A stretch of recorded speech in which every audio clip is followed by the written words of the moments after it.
Hi there, and welcome to this third-year Doctor of Ministry video tutorial on preparing your final portfolio, Counseling Track Edition. My name is Brent, and I'm the Manager of Learning Services here at Tyndale, which means that I oversee our writing and tutoring services. And I'm here today to guide you through what it looks like as you're wrapping up your portfolios here in the Doctor of Ministry program. I recognize this has been a lot of work and a lot of time that you've put into it, and up until this point, you've been doing a lot of individualized assignments, but now the goal is to combine them all into one larger document. So we're going to go through some things you're going to want to know about this process as you get started, or maybe if you're looking at this as you're finishing up your portfolio, some things you might want to remember as you make some final touches. We're going to be going through a few different things today. We're going to be doing some style and formatting, looking at the front matter. What's that information you need to put at the beginning of your portfolio before you even get into your information? We're going to talk a little bit about the abstract, what it is, how it functions, how to actually make a table of contents and sort your page numbers properly on your document so that you can submit it for approval. And then lastly, we're going to take some time and look at how do you actually consolidate your ideas, build your portfolio into one coherent whole. So that's our goal for today. Let's dive in with the first subject matter, front matter. Now, the front matter is going to be listed according to the formatting guidelines found in the Doctor of Ministry handbook. At this stage, at least when I'm recording this video, the handbook is still focused primarily on the Tyndale version of formatting. Remember that in the counseling track, we use APA. So not everything there is going to be 100% accurate. There might be some minor formatting differences, especially for the samples that you have provided, but the order should be consistent. And I'll show you an example of that in a moment. But for now, just remember that you're going to number each of the pages of your portfolio except for the first three. The front matter is going to be entirely with lowercase Roman numerals, and then you're going to switch over to regular 1, 2, 3, the Arabic numbers once you get to the first chapter, your introduction. So what does that front matter actually consist of then? Well, a number of different things. First, it's going to have your title page, and again, no page number on that. And there's a whole rule of thumb about that we'll talk about in a moment. Next, you're going to have your thesis approval page. This is something that all portfolios need. It's basically the signatures that say, yes, you have completed your portfolio and all of you, the readers, have signed off on it. Next, there will be that copyright page with your name and the year that you completed it. Again, both of these pages don't need page numbers. And then we dive in with the declaration and disclaimer page. This is basically just something that says, yes, this is my own work. I have not taken it from elsewhere. This is entirely my stuff. And this is the first page of your portfolio that will be counted as Roman numeral number 4. After this, we're going to have a library release form. All this does is allow the Tyndale Library to include the document in their resources so that other students can build off of your research. Now, there will also be, for an electronic version of your portfolio, you will need to submit a trend distribution agreement to the Doctor of Ministry office. It's something you will want to be paying attention to, so just be aware of that as well. After your library release form, you're going to include your abstract. And again, we'll talk about that in more detail in a moment. Next, you will have your dedication page. This one is optional, but if there's anybody that you want to make out your portfolio to, a close family member, a friend, maybe someone special in your life who passed as you were doing this project, this would be the place where you can say, to so-and-so and give them a small dedication. After that, you'll have your acknowledgements page. This is a chance for you to thank all the people in your life who are part of this process, family, friends, readers, editors, whatever the case may be, whoever you feel it's important to thank as part of this process.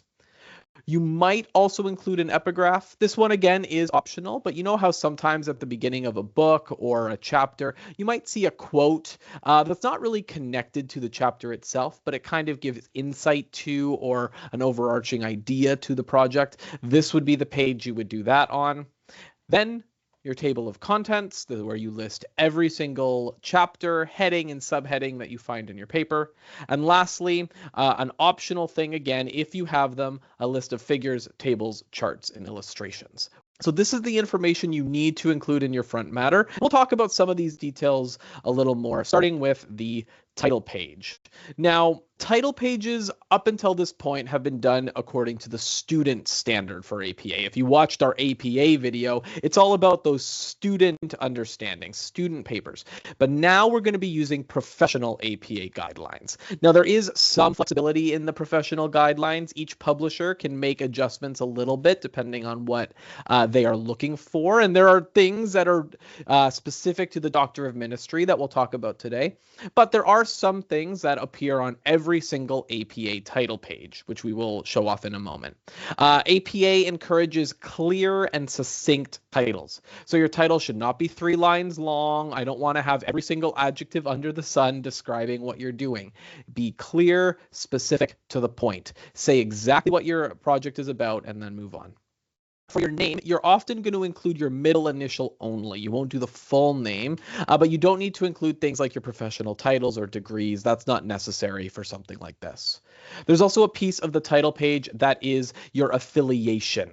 This can be different things in different contexts, but given the work that you're doing here, the Doctor of Ministry would like you to include Tyndale University as your affiliation. And the last thing that's going to appear on your title page is the author note. Now, this one, it's not going to have things like the due date and the course code or the professor's name like you would on the student papers. This is going to have that author note. That's going to have its own heading, and it's going to consist of the following 4 paragraphs as needed. So the first paragraph is going to have your ORCID ID if you have one. Next, there's going to be a paragraph about a change of affiliation or perhaps commenting on the death of the author. Hopefully, that's not one that we need to worry about when you are publishing your portfolios. Paragraph 3 will have a disclosure or acknowledgements in it. This, again, there's not really a standard for this, other than that most APA professional papers will have some sort of note about there being no known conflicts of interest. And I'll show you an example of that in a moment. And then the last thing that every author note has is this 4th paragraph, this sentence that you see on the screen here. Correspondence concerning this portfolio should be addressed to your name, comma, your address, period, and then the email that you have. Usually it will be your institutional email, perhaps your My Tyndale email, since that's the one that people would be able to contact you if they needed to. To see an example of that, I've got a version on the screen here. You can also find this on the APA Style website. As you can see, the top has the title in bold, the author's names, and their affiliations. In this case, you will just have your name and your affiliation. And then we see the author's notes. We see the ORCID IDs at the top. We see the change in affiliation in the 2nd paragraph, the no known conflict of interest in the 3rd paragraph, and then the correspondence note in that 4th paragraph. Now, there's 2 things I haven't been talking about. You'll see at the top of this example here, there is a running head and a page number. As I've mentioned, for our publishing purposes, you won't want a page number on your title page. I will show you how to avoid that when you're publishing for yourself. But we do want to have a running head. Unlike in your student papers, every paper needs to have a running head, this shortened version of the text, because that's what a running head is, a condensed version of your title found on every page in the top right corner of your document. As you saw in our example, it's going to be in all caps, and it needs to be 50 characters or less, 50 letters and spaces. If your title is less than 50 characters, great, just use the actual title. If it's longer, identify the keywords, the ones that are most important, maybe the base title, but without the subtitle, whatever works for you, and include that at the top of your page. After the running head, there's going to be a few other sections in between, but the next one that I really want to talk about is the abstract. Now, abstracts are something that you're going to find in all professional journal articles. You'll find them in some books, particularly for entries in the library website and things like that. And really what the abstract is for our purposes is a 250-word summary of your portfolio. It's not going to have a ton of information in it, but it's going to be a basic summary of everything you did. Now, as you see here, abstracts for the Doctor of Ministry should be written as a single paragraph. I don't need multiple paragraphs here, 1 paragraph. And unlike the rest of the paragraphs in your paper, please don't indent that first line. This is a standard APA practice. And there's four kind of qualities that an abstract should contain. It should be accurate, meaning it reflects your entire portfolio. Some students think that the abstract is supposed to focus only on the research project portion of your portfolio, but that's not the case. It needs to include everything. It also should be non-evaluative. So you're not looking to add to or comment on your paper in some way. Tell me what your paper was about. Don't give me implications about it. It should be coherent and readable. Again, I'll cover that in the next couple slides. And it should be concise. We only want to know the most important content. Don't be repetitive. Don't include things that don't need to be there. Get to the point and do it well.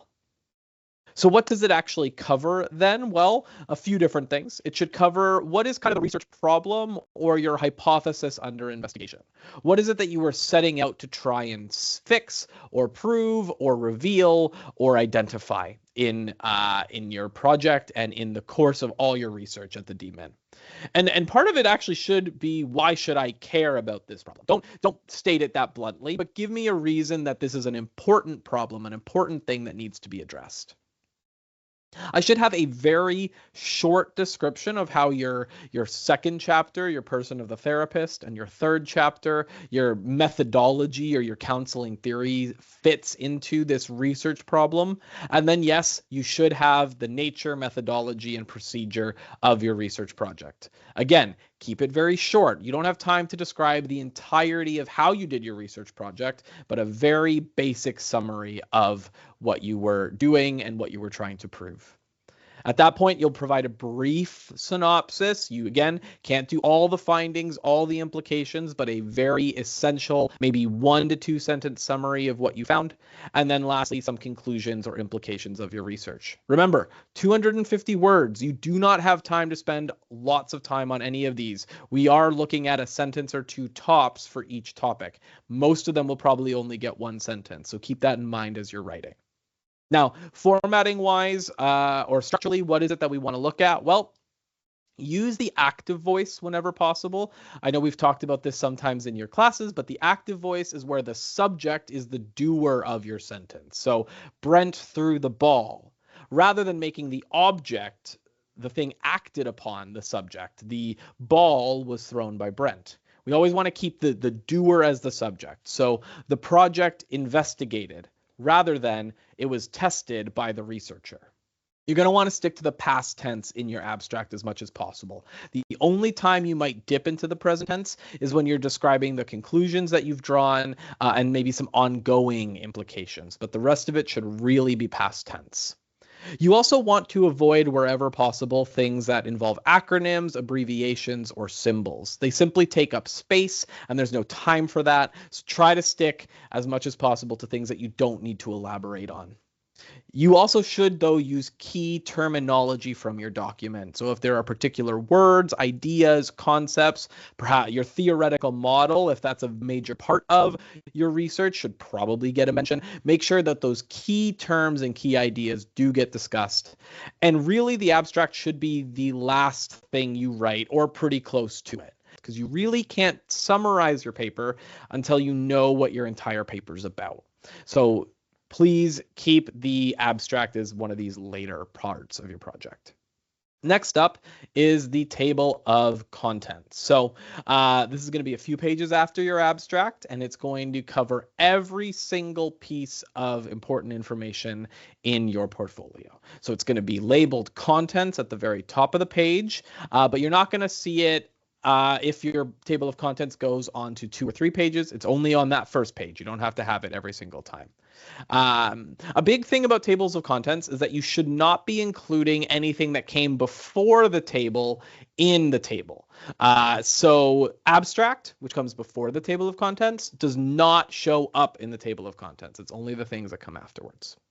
You also should only list the first page of each element. Don't provide me a range, but just where did that first page of information come from?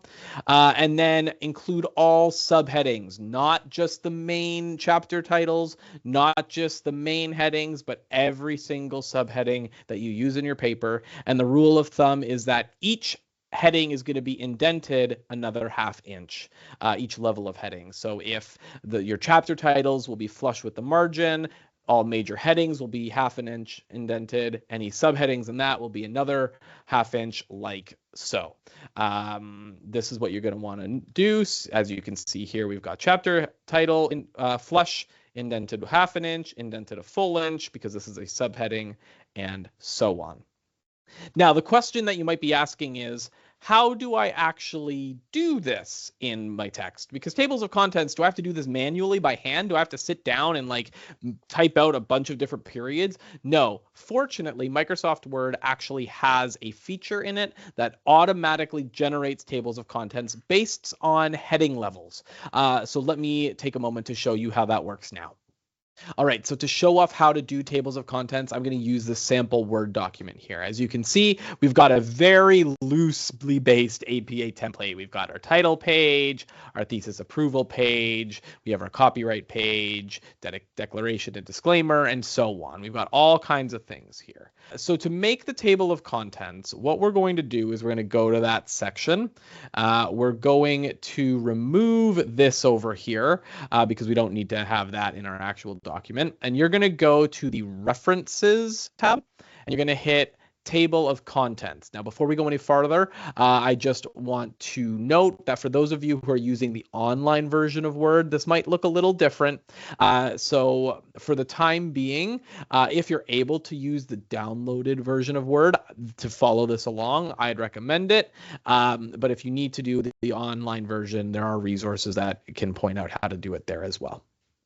So for the table of contents, you're going to want to use this one that's automatic table 1 at the top. What's really nice about this is it automatically tunes to all the headings that you've already used. So as you can see here, I have my heading 1, which is the all caps, which is for the chapter titles. I have my heading 2, which is the bolded, and so on. We've got heading 3, which is bolded to the left. But the key here is that you want to have already done this in advance. If you haven't learned how to do that already, you can watch how to do that in our APA video. I'll put a link in the description below so that you can find it. This one, we're just going to focus on the table of contents. So you've got it highlighted. We go to References. We hit Table of Contents. We hit Automatic 1. And as you can see, it automatically formats our table for us. Now, a couple of things we need to do before we go any farther. This guy here needs to be proper. We don't want to have blue or different fonts, so we're going to change it to Times New Roman, 12-point font, centered, make sure it's the automatic black, and we are going to bold it because it's going to be considered kind of like a level 1 heading. Now, this also should all be double spaced. So remember, you can either use this little paragraph box down here in the corner, or we can use this button here with the lines and the arrow up and down to change it to double spaced, because everything in APA is always double spaced. Now, as you can see, it does this automatically all for us. Chapter 1 headings are flush. The subsequent ones are indented. This is not quite 1/2 inch. We would probably need to change that as well to make sure that's done properly. But for sake of argument, we are good for the time. We'll just do it so that we have it. And there we go. Now, something that you will want to keep in mind as you're doing your tables of contents is that this actually is missing some information, because as we said, the tables of contents should have everything before it excluded, but all the stuff that comes after, like your lists of tables and figures, oh, that's moved down a little bit, so we should actually fix that. Our list of tables and figures, this actually needs to appear. So remember, when that happens, you're going to want to change this to the proper heading. We'll make this a level 2 in this case. We're not going to call it a chapter title, but a level 2 heading. And then in order to fix that, so we're at the right point, we're going to go back to our table, and we're going to click on it. And you see how here it says at the top of the table, this little update table button. We're going to click on that. And then when it says is updating the table of contents, select one of the options. We are going to update the entire table because we want to make sure that it's showing up. And there you go. Here it is, except it's undone our double spacing, so we'll have to fix that. It's also indenting this, which we don't want. So you can just go there and you can click backspace so that it's done properly. Let's fix this up. So again, we want it to be double spaced. And I don't know why it's doing this weird highlighting thing. We'll just have to, there we go. That is what we're going to be doing to update our tables of contents. Now, The other thing you might be noticing, though, is that I said that the front matter is supposed to be in Roman numerals, but this information here is supposed to be with regular numbers starting with page 1. How do we fix that? How do we make sure that our tables are actually up to date? That's a great question. To do that, we're going to have to do some playing around with our headers and our footers. So if we go here and we go to the top of this first page here, and we double click at the top of the page, you're going to be brought to our header and our footer. Now, we want to actually create section breaks so that as you're going through your paper, as you get to different sections of your paper, it's going to change how the page numbers operate. So we're going to go down to the bottom of page 3, the very last line, and then we're going to go to our layout tab, and where there's this little heading called breaks, we're going to go to the section break next page. And what this is going to do is it's going to actually create a new difference. So if we double click on our things here, notice that the footer of page 3 is section 1. The header of page 4 is section 2. So now what we can do is we can go up to, we can go to the header of section 2, unclick this link to previous box. What this does is it means that anything that we had going in the previous section will no longer apply. So we're going to unclick this link to previous box, and then we're going to, in section 2, we're going to go on this page number tab, top of page, plain number 3, and as you can see on here, it's technically page 4. We'll fix that in a minute. We're going to scroll up to the top of page 3, and it's different. It doesn't even show up. But we want this to be Roman numerals, we said. So now what we're going to do is we're going to go page numbers, format page numbers, and we're going to change it so that it's Roman numerals 1, 2, 3, 4, etc. Again, top of page 3, there's nothing. Top of page 4, there it is. Top of page 5, and so on. Excellent. So we do that, we go through, but what we have figured out is that when we get to our actual page of information here, we need this to change again. So just like last time, we're going to go to the very bottom of the last page, the last line before the next chapter. We're going to go to layout, breaks, section break, next page. We're going to get rid of the extra line there. And then here at the top of the page, we're going to double click up in our header. And again, it's currently same as previous. So we're going to unlink it so that it's no longer the same. And then here, on this first page of your information, you're going to make sure you're clicked in that header. You're going to go to your page number. You're going to go format page numbers. You're going to change this back to 1, 2, 3. And then we're going to say start at page 1. So as you can see, number 1, if we go back to the page before it, it still has our Roman numeral 11. If we go down to the next page, look, we still have it on page 2. Excellent. That's exactly what we want to see. Now, the other thing that's missing here is our running head. Now, I have unfortunately done this so that the running head is not here, but you would want to be doing this as title of your paper. If we now, that's going to be on your first page, your second page, your third page. But as you can see, because we've made them different, you're going to have to do it for each one. But because we have the page numbers, it also looks a little different. You are going to put your cursor next to the page number on the left. You are going to hit, you are going to then type it out, title of your paper, and you're going to hit tab twice. That will bring it over to the far left side of your page. Again, that'll be on all of the pieces in this section. But then when we get down to your next one here, beginning of your information, you again have to do it.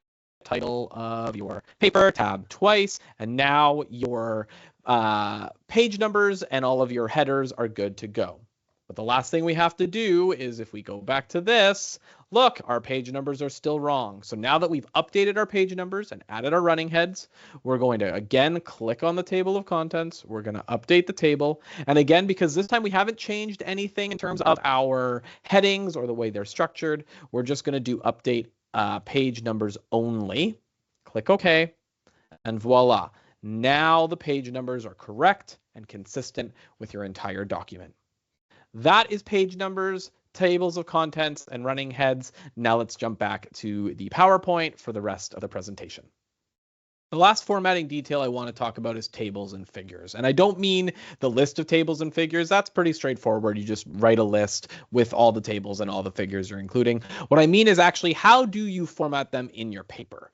And it kind of varies, but the main rule of thumb is only use them when you have to. Now, I do recognize that for some of your data and your projects, it's probably going to be a bit more common to use tables and figures, especially tables as you're collecting data from your research. You're going to want to present that data in a nice, clear, effective way.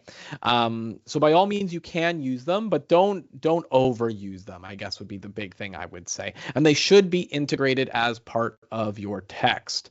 Don't just drop them in and don't explain them, but you want to be describing the table, then mentioning it directly as part of your thing. See table 1, and then that table or figure should appear as close after the reference to it as possible. Usually, whenever possible, you want to put it after the first available paragraph break, ideally on the same page. But if you're down to 2 lines at the end of the page and you don't have room for the table, you can put it at the paragraph break on the next page. That's fine.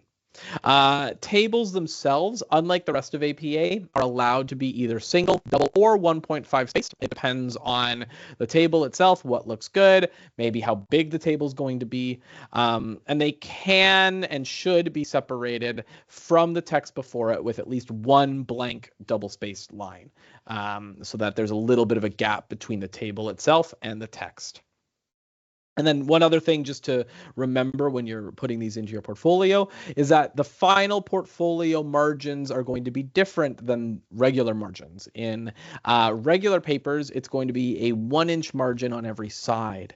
But in the portfolio, there's going to be a 2-inch margin on the left. So again, when you're going through your final checks, make sure that you've adjusted the size of your tables and your figures accordingly to fit that new margin range.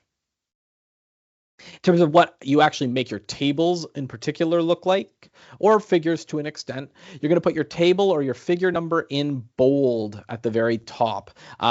This is going to be counted numerically, and they'll be counted separately. So you count your tables 1, 2, 3, 4, 5, and your figures 1, 2, 3, 4, 5. You don't alternate between them.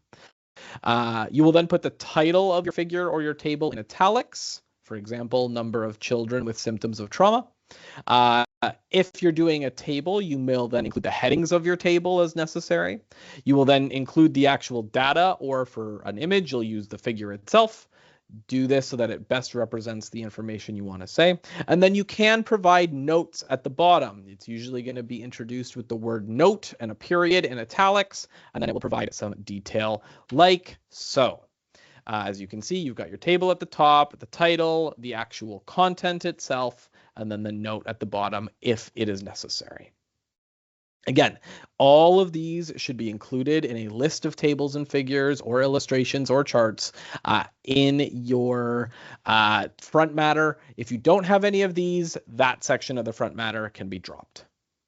Okay, so if those are the formatting details, now let's talk about how do you actually build your portfolio. Because like I said at the beginning, up until now, your assignments have been connected, but it's been more loosely connected. They've built on each other, but you've been writing them as kind of self-contained wholes. That is about to change. Here, your job is to now take all the major projects you've worked on over the last couple years and combine them into one coherent document. It's usually going to consist of 3 main assignments or chapters. You'll have your person of the therapist type assignment, you'll have your theoretical counseling model type assignment, and then your actual field research project where you've been gathering your data. Occasionally, you may bring in a 4th essay, another small assignment that you feel is relevant. It may be combined with one of those other 3 chapters. And whether it follows that exact order is also a little bit up for debate. This is kind of the standard, but it by no means is the only way of doing things. If you have questions, though, about whether you're allowed to reorder or how you should do that, I would talk with your advisor. They'll have a good idea of what makes sense for your project and the kind of problem or research you're trying to go into. So like I've been saying, the key now is to unite these assignments under a unifying theme. We need something that is going to show that all your own personal story, the model you've developed, and the research you've done, that they are all connected in some way, that they are all moving towards a consistent end. And typically the uniting theme is going to be related to the theory you've been researching or the main problem you've been trying to solve in your research project.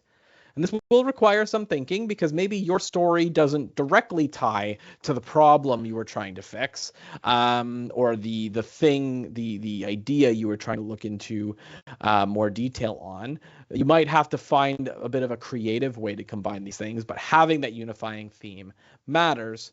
And then, of course, you need to have your introduction and your conclusion because, yes, we still need those things. But in this case, they're going to get whole chapters. So chapter 1 is actually your introduction. If you want more information on writing introduction chapters, check out section 3.4 of the APA handbook. But for some generalized information, just as your individual chapters or your assignments need introductions, your actual portfolio needs an introduction. So in this case, you have an entire chapter devoted to setting the stage for what's to come. This is why we're going to cover the following things: frame the importance of the problem, provide any historical antecedents, background, context, provide me with key terms, summarize the sections of your portfolio, and you will provide like a purpose statement. What is it that you are trying to accomplish? And the reason for this is, as I've said before, you aren't writing a mystery novel. I shouldn't be waiting until your conclusion to know what it is you were trying to show or research or present or what hypothesis you were looking into. I want to know this on the front end. So with that in mind, let's just go through the sections in a little more detail. The first part of your introduction is introducing the problem. And problem might not be the right word necessarily, but you want to address the main area of concern of your project, the thing that your portfolio is setting out to address. So in the example here, I give a paragraph from a more of a dissertation, but it is somewhat related. This idea of what was the first paragraph of this thing? Well, it was about the quest for a better reading program is one of those beguiling challenges that continue to intrigue educators, even in a time characterized by cynicism about educational innovation. I'm not going to read the whole paragraph here because this video is going to be long enough, but already in that first sentence, we know that this portfolio is going to be about how do we make a better reading program. And you might go into more detail about what other people have tried to do, what the history of reading has been like in schools, but you have provided on the front end the focusing lens, as it were, for what your information is about. From here, you will go into your historical antecedents. I like to think of this as almost like a mini literature review. You're going to explain the scope of the problem, its context, and its theoretical or practical implications. Again, that's taken directly from the APA handbook. What's the problem? What's its context? And its theoretical or practical implications. So you might describe things like, where have other authors discussed your problem? How does your work differ from earlier research? What are you doing differently? Remember when you were doing your proposals? This is sort of in that vein of like, what research is out there and how is your project, your paper, your portfolio speaking into a gap or a hole in the research? You may also here address, though, key issues, debates, theoretical frameworks, any existing barriers or knowledge gaps, anything your reader needs to know about the background and the context to understand what your portfolio is trying to speak into. With that, then, it's very important to define key terms. So Thomas and Brubaker, again, I'm not going to read this whole paragraph, but essentially what this says is that if you are writing something, it is essential that you know exactly what your important terms mean. We can see this in all kinds of things. I jump to theology when I give this example a lot of time. We talk about having free will as Christians, and there's two camps. There's Calvinists and Arminians. The Calvinist would say there is no such thing as free will, because if I had free will, I would be able to walk through that wall behind me, but I can't do that. There are limitations, so therefore my my free will is limited. And the Arminian would say, well, that's nonsense. That's not what we're talking about when we talk about free will. We are talking about the ability to make real choices. And the Calvinist would say, well, how do you define a real choice? And do you see what I mean? There's differences in our understanding of what this term means within different theological positions. And the same is going to be true in the discipline of counseling. If you don't have a consistent definition that you are using, your reader or your professors or future researchers might read your stuff and they might have a preconceived notion or bias about that thing, and then they read your stuff and can't understand it. So it's really important that when you're introducing certain theoretical models, when you're introducing certain concepts that you refer to again and again and again, that those things are defined clearly and well as part of your introduction. From here, you're going to go into a summary. You're going to give me a short summary of the different sections of your portfolio. Tell me in advance what each chapter is going to cover.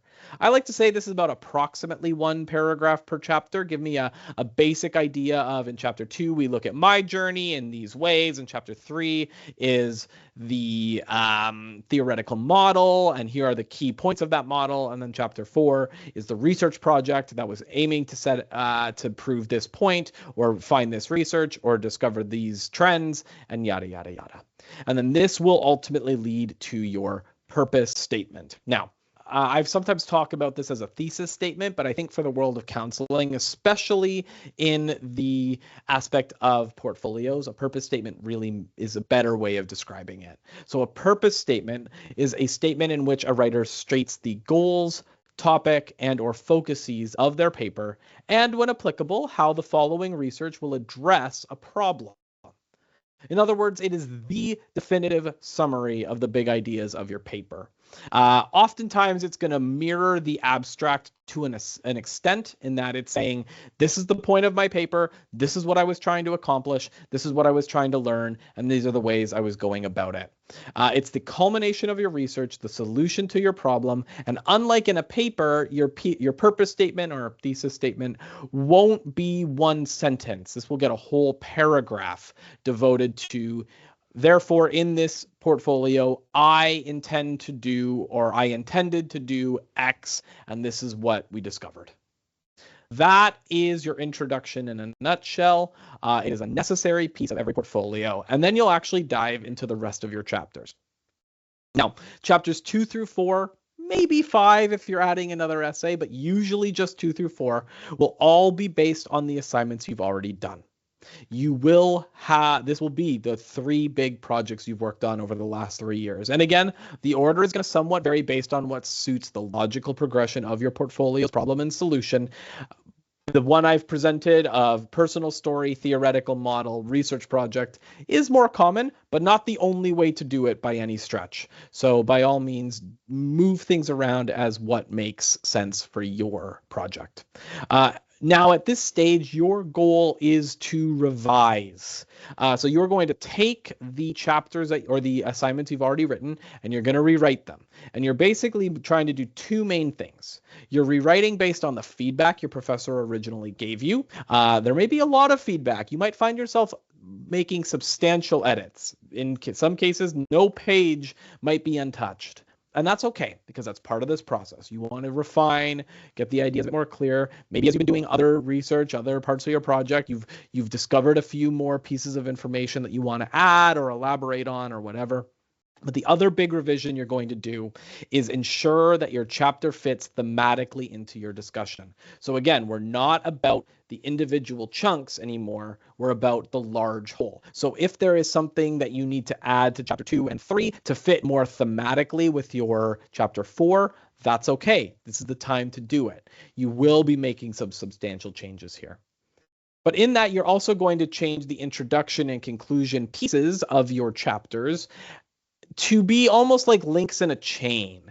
You want to be seeing, how does chapter 2 connect to chapter 3, and how does chapter 3 connect to chapter 4, and so on. So you're going to write the introduction of your chapter so that it summarizes what is to come, while also making a connection back. So for example, I have this portfolio by Van Ginkel that I've gotten some information from, and she opens her third chapter, which was a literature review, by saying that the literature selected resonated with the interweaving, inclusive, and incarnational themes explored in chapter 2. Notice the direct connection there. I want to see how do these pieces fit together. And likewise, you need a strong concluding paragraph. The reader basically needs to be told this chapter is finished and get ready for the next one. So like in a regular assignment, I want to see some summary in these conclusion paragraphs, but there should be a hint at what's to come. Maybe you know this personal journey I've gone on has shown this idea and has proven this to me, themes which will be elaborated on further in the discussion of my model in chapter 3, right? Giving me this idea of what's to come, creating a link for the next chapter. And remember, we should be making actually explicit connections back to this main theme, the question, the problem, the hypothesis throughout your entire chapter. So don't just leave it for the intro and conclusion. These are the obvious moments where you make those links, but you may bring it up in occasional pieces throughout your portfolio as well, showing that this is all part of a connected whole. And then just like there's an introduction chapter and an introduction section, and then each chapter has a conclusion section, there also needs to be a conclusion chapter. It's going to be the last chapter of your portfolio. And in it, you're going to be wrapping up the entire portfolio. Now, normally I talk about conclusions as summaries. And yes, there is still an element of that to this, but really the conclusion chapter is more about implications and suggestions for future research. So I like to look at kind of the following 4 things. You might look at the implications of your findings. Okay, if this is what we've now just discussed over the last 120 pages, what does this now mean? What do we actually do with this information? You might look at some difficulties that could arise from adopting your conclusions. The reality is that it might not work in every single case. So what might be difficult personally as an organization, whatever the case may be, if you adopt these conclusions. You also might want to consider, the means, benefits, and reasons that a group or organization or church or therapist might adopt your conclusion. Why should they do it?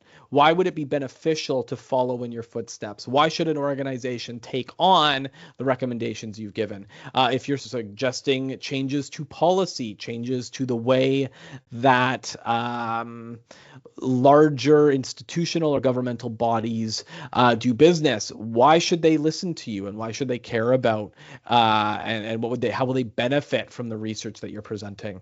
And again, how can other researchers build on your research? So someone may read your portfolio one day and be like, hey, I see a hole in this research. How can someone else build on what you have already presented? That is the goal of the conclusion.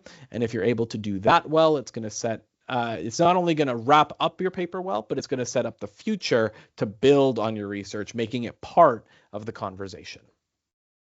2 more pieces that are important for your portfolio. As with any other assignment, there needs to be a references section. It will, of course, be according to APA style. It will only include references to the sources you actually use. And like always, it is going to be the same. It's no different than what you've done for your assignments here. It's just going to be longer and more information.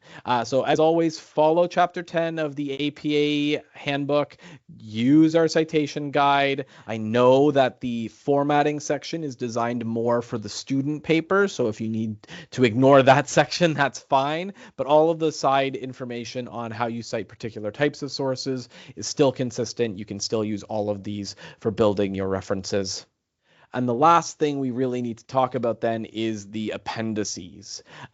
These are going to appear at the end of your document. These are usually going to include, as the APA handbook says, material that supplements the paper's content, but that would be distracting or inappropriate in the text of the paper. It's difficult to give an example of this, but this is often going to be, if you need to include a very large table, one that might go for, say, 3 or 4 pages, that might not be great in the body of your text, but it can be referred to in an appendix. Or perhaps there is a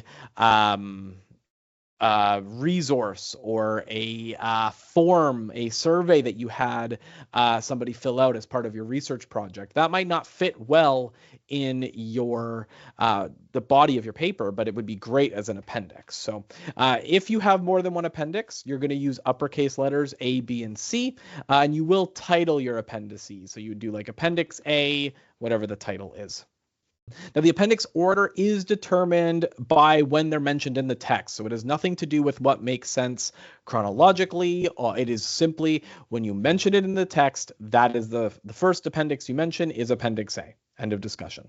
In the text, you're going to actually say appendix with the letter beside it. Don't include the title as part of what's in your text. You're just going to say, see Appendix A.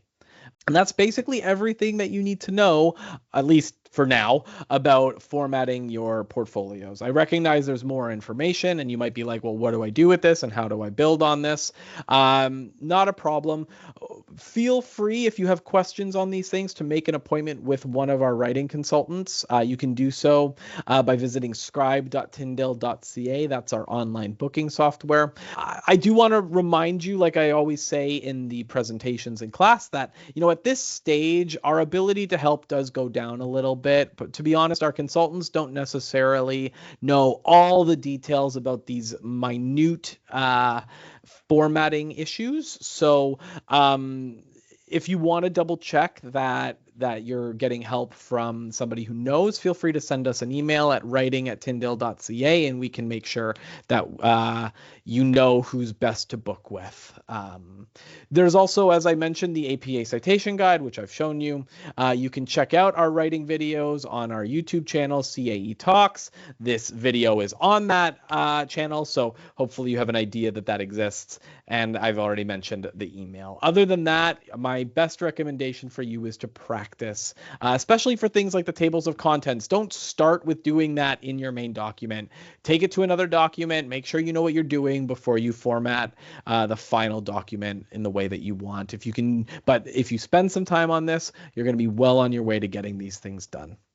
And with that, that's about all I have for you. Remember, this video is not going anywhere. So if you're watching this before you've even started your portfolio and you're like, how am I going to remember? You can always come back and watch it again when you're about to wrap things up. But whether you are just getting started or wrapping up your portfolio, I wish you all the best with your project, with your studies, and with your future endeavors. Take care and happy writing.